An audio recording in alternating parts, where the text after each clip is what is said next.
name is Bethany Frill, and today I'm going to talk briefly about how to train for competition using integrated periodization. So integrated periodization is an integration of a few things. We're integrating timing, volume, intensity, technical preparation, psychological preparation, and then all the physiological preparation that goes along with all of these things as well. So we're integrating all of these things in several periods of time in order to create a training program with the objective of peaking at a certain time, namely competition. So those elements that I just listed are integrated over specific periods of time. These allow us to peak in our performance at competition. So the different periods, we focus on different things, and we integrate those components in different ways to build a base, a physiological base. And over time, we end up at competition where we are peaking in our performance. So typical training, of which I have been guilty of in the past, and almost everybody in mainstream trains this way.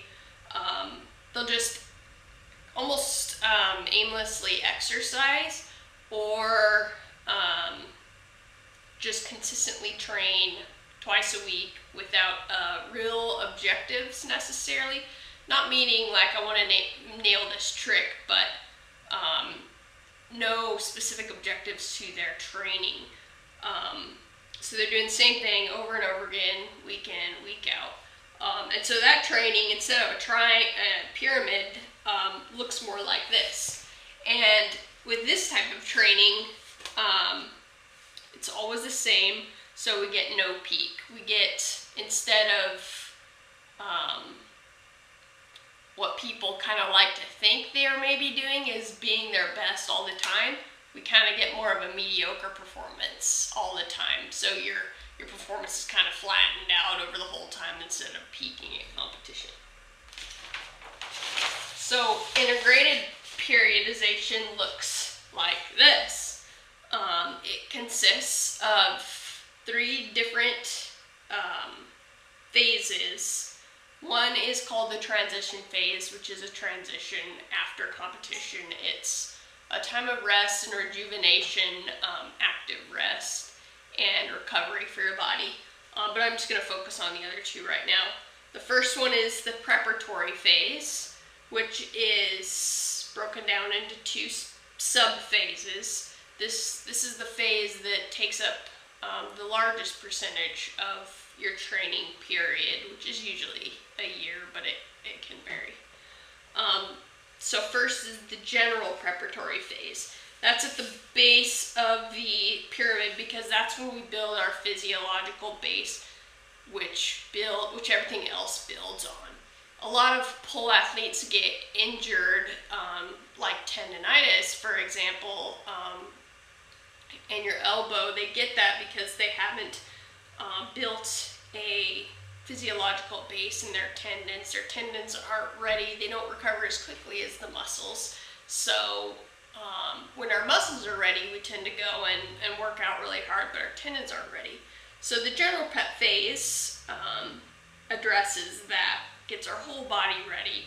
Lots of high volume, low intensity workout that's not necessarily on the pole. Then we transition into the specific prep phase. We're still building a base, but we are kind of narrowing the pyramid because now we're focusing more on pull, we're focusing more on building strength, and so our volume is decreasing a little bit, but with that our intensity is increasing. And we're doing the large majority, they say, at least 80% of working out specific to the sport, so on the pole. And from the specific prep phase, we transition into the competitive phase. The competitive phase, the length of competitive phase depends on your sport. In a sport like track and field, it's going to be longer because the competitive phase, there's lots of competitions, there's lots of track meets in track, but for a person like me who's just doing one competition that I'm working toward, it's going to be shorter. Competitive phase, right at the beginning, we typically give a really big burst of strength, so we kind of peak in high intensity, low volume. So that's what the competitive phase focuses on. We're progressively lowering our volume and keeping high intensity until the very end of the competitive phase, 2 to 3 weeks before competition. We really focus on rejuvenation, recovery, because we don't want to be totally worn out. We want to peak.